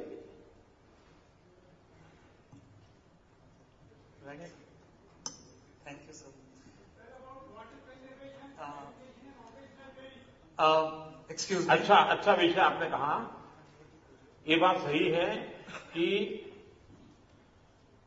भारत युवा देश है, लेकिन युवा देश के नाते हमको उस एनर्जी को प्रोडक्टिव एनर्जी कैसे बनाना, उसका सबसे बड़ा आधार है स्किल डेवलपमेंट। और भारत ने स्किल डेवलपमेंट्स पर सबसे ज्यादा बल देने की समय की मांग है। अगर हम स्किल डेवलपमेंट पर बल देते हैं, हमारे नौजवानों को कोई न कोई प्रोडक्टिव, क्रिएटिव कंट्रीब्यूशन के लिए हम अवसर देते हैं, तो हम बहुत कुछ कर सकते हैं।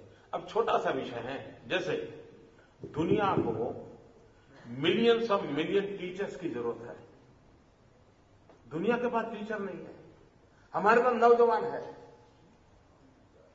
क्या हम हमारे टीचर एक्सपोर्ट कर सकते हैं? दुनिया को नर्सिस की जरूरत है, हमारे पास यूथ पावर है। हम ह्यूमन रिसोर्स डेवलपमेंट के करके दुनिया के जो नर्सिस की आवश्यकता है, हम एक्सपोर्ट कर सकते हैं। हमारे पास कोई कमी नहीं है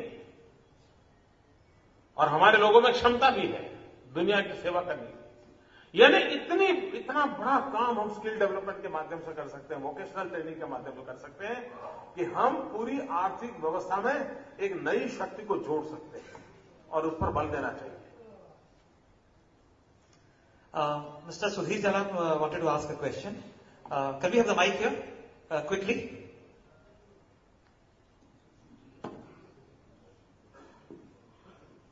नरेंद्र भाई, मैं सुधीर जलान हूं, बिजनेसमैन हूं, विकी का अध्यक्ष रहा हुआ हूं।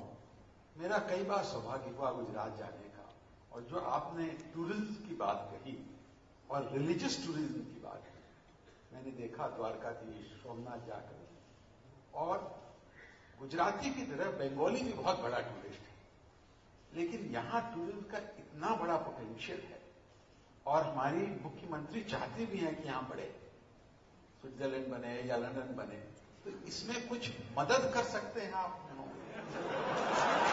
नहीं, मैं आपको मतभेद के हिसाब से नहीं बोल रहा हूं, कुछ ऐसा सुझाव मुख्यमंत्री को दें जिससे यहां पर भी पहुंच सके। इस बार तो मैं पश्चिम बंगाल में स्टूडेंट के रूप में आया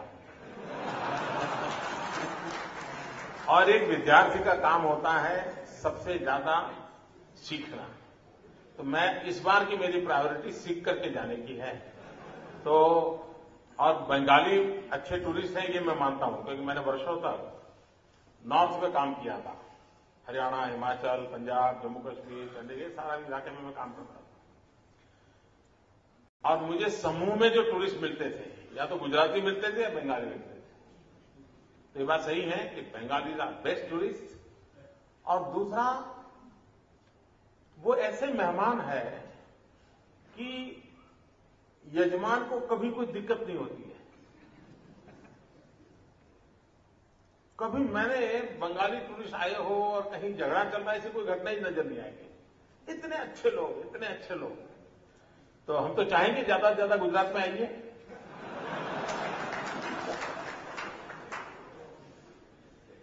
गिर के शेर देखिए, कच्छ का रण देखिए, और सफेद रण ये अपने आप में देखने का नजारा है।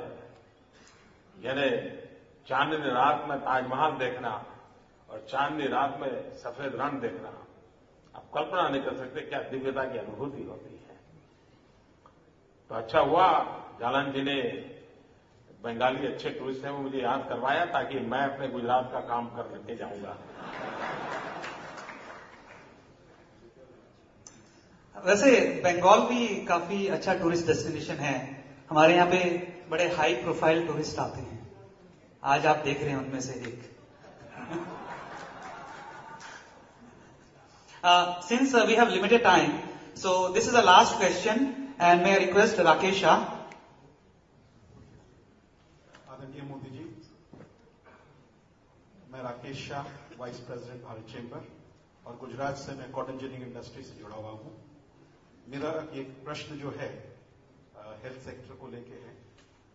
Sir, health is wealth and we all know that an healthy life is the foundation to prosperous economy. In spite of this, a large section of the population is languishing for want of health services. Can you kindly share with us your model in Gujarat on the health sector? ये बात सही है कि आरोग्य के क्षेत्र में सामान्य मानवी को यानी किसी परिवार में एकांत व्यक्ति को कोई गंभीर बीमारी हो जाए तो उस परिवार की पूरी आर्थिक व्यवस्था, पूरा जीवन तबाह हो जाता है, तहस नहस हो जाता है। और इसके लिए हम लोगों ने कुछ मॉडल विकसित किए हैं। जैसे हमारे यहां गलीपति से लेकर के राष्ट्रपति तक सब इस बात की चिंता करते हैं, माता मृत्यु दर कम होना चाहिए, शिशु मृत्यु दर कम होना चाहिए, सब लोग कहते हैं।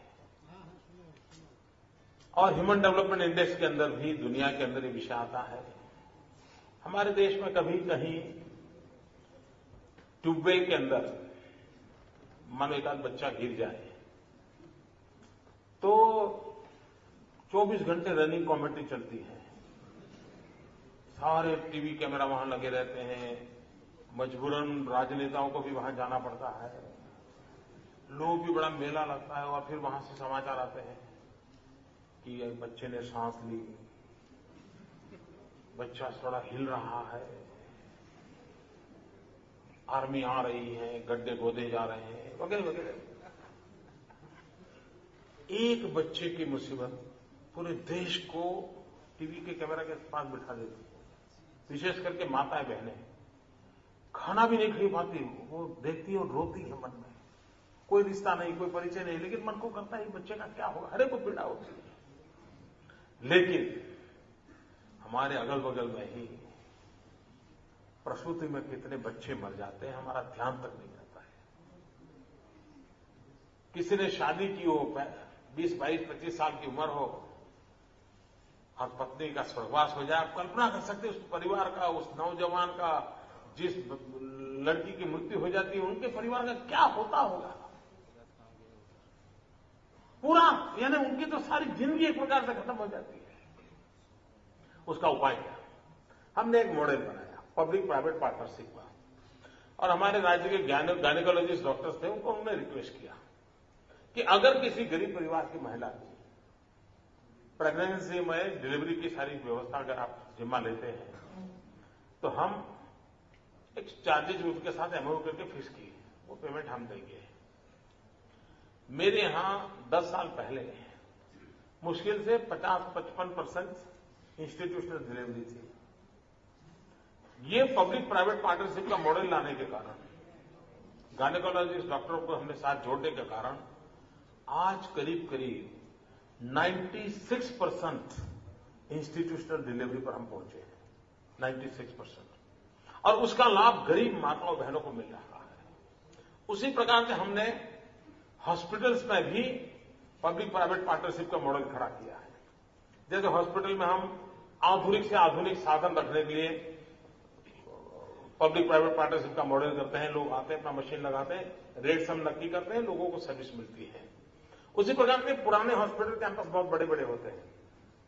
लोगों को कहते हैं कि आप आइए, यहां पर एक नया अस्पताल अंदर खड़ा कीजिए, पुराना अस्पताल है वो गरीबों के लिए इस प्रकार से करिए और यहां आप प्रोफेशनल वे में अपना चलाइए। तो एक विन विन सिचुएशन होती है, एक बिल्डिंग में वो कमाई करते हैं और दूसरी बिल्डिंग में सेवा करते हैं। तो इस प्रकार से मॉडल को हम विकसित कर रहे हैं। दूसरा, हमारे यहां दवाई का खर्चा कम कैसे हो, दवाई का उत्पादन का खर्चा कम कैसे हो, उस पर भारत सरकार ने अपनी नीतिगत व्यवस्थाओं को विकसित करना पड़ेगा। और ये संभव है, ये सारी चीजें संभव है कि हम दवाई कैसे सस्ते में उपलब्ध कराएं। और तीसरा, हमारी एक मां योजना है, मुख्यमंत्री अमृतम योजना मां। उसके अंतर्गत कोई भी गरीब परिवार का व्यक्ति अगर उसको सीरियस नेचर की कोई बीमारी होती है, कैंसर है, हार्ट है, किडनी है, इस प्रकार की, तो उसका खर्च उस मां योजना के अंतर्गत मुख्यमंत्री रिलीफ फंड में से हम देते हैं और उसकी दवाई की व्यवस्था चिंता हम करते हैं। दूसरा, हमने जैसे हमारे यहां 108 की सेवा है, वो इतनी सफल हुई है कि गांव में भी आपने अगर कुछ हेल्प मांगी तो विद इन 9-10 मिनट्स वो गाड़ी हमारी पहुंचती है और उसको सेवा मिलती है। और कईयों की जिंदगी इसके कारण बचने में एक बहुत बड़ा रोल हो रहा है। और हमने आग्रह रखा है पब्लिक प्राइवेट पार्टनरशिप के मॉडल का। और मैं मानता हूं उसके कारण हमें आने वाले दिनों में लाभ मिलेगा। दूसरा, जिस प्रकार से हेल्थ के सेक्टर में एक पार्ट है, उसी प्रकार से प्रिवेंटिव मेडिसिन का भी बड़ा महत्व है, प्रिवेंशन का, और उसके लिए हवा, पानी और खुराक, इस पर भी उतना ही बल देना पड़ता है। आज गुजरात में करीब 9,000 गांव ऐसे हैं कि जहां हम पाइपलाइन से शुद्ध पानी का पहुंचाते हैं, पीने का पानी, और नर्मदा से मध्य प्रदेश के किनारे से उठाते हैं। 9,000 गांव में करीब 2,000 किलोमीटर पाइपलाइन डाली, और पाइपलाइन की साइज क्या होगी आप अंदाज कर सकते हैं? पाइपलाइन की साइज ये है कि आप उसमें मारुति कार लेकर के फैमिली के साथ ट्रैवल कर सकते हैं, इतनी बड़ी साइज है।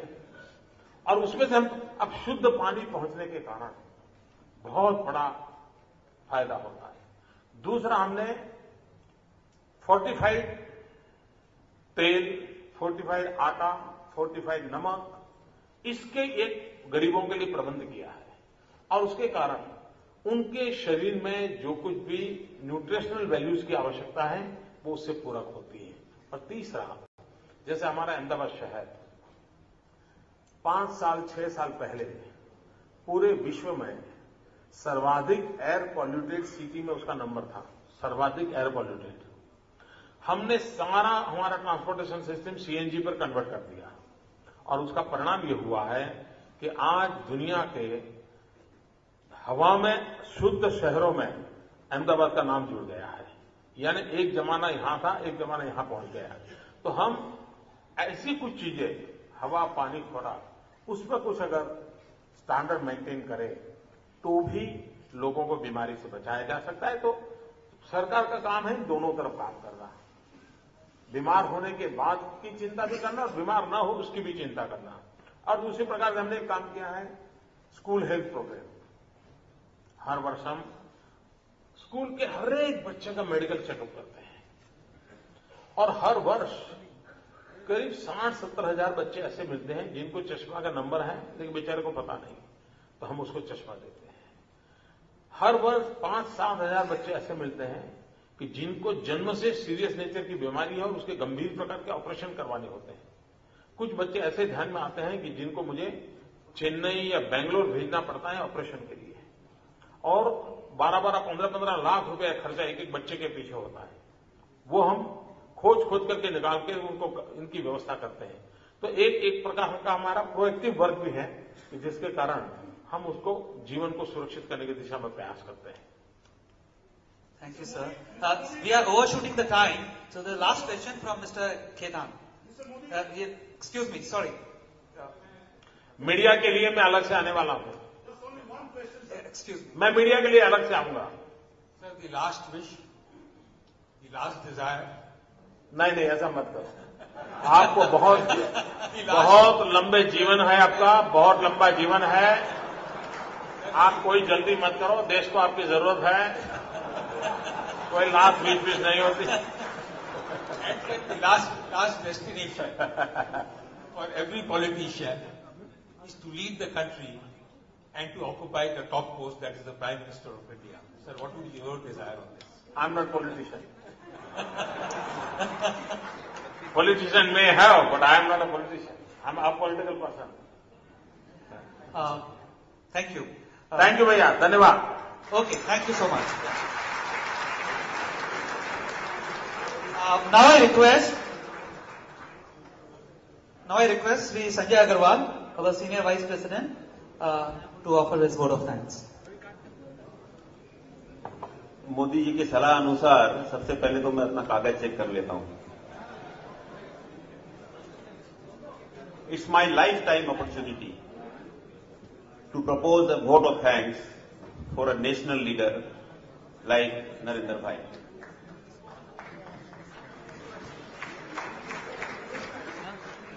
After listening to your brilliant oration on the economic front and your strategies to solve and your strategies to create the model to solve all the issues and your interaction with all the industrialists here, I am at a loss for words to describe my feelings. Sir, only two words come to my mind. It is very, very pragmatic and highly visionary. I must say that you are one leader who can vitalize the youth of this country. With these few words, I propose a very warm and hearty vote of thanks to Sri Narendra Modi on behalf of all organizing chambers of commerce in Calcutta and everyone who is present here in this auditorium, and request all of you to please give a long standing ovation.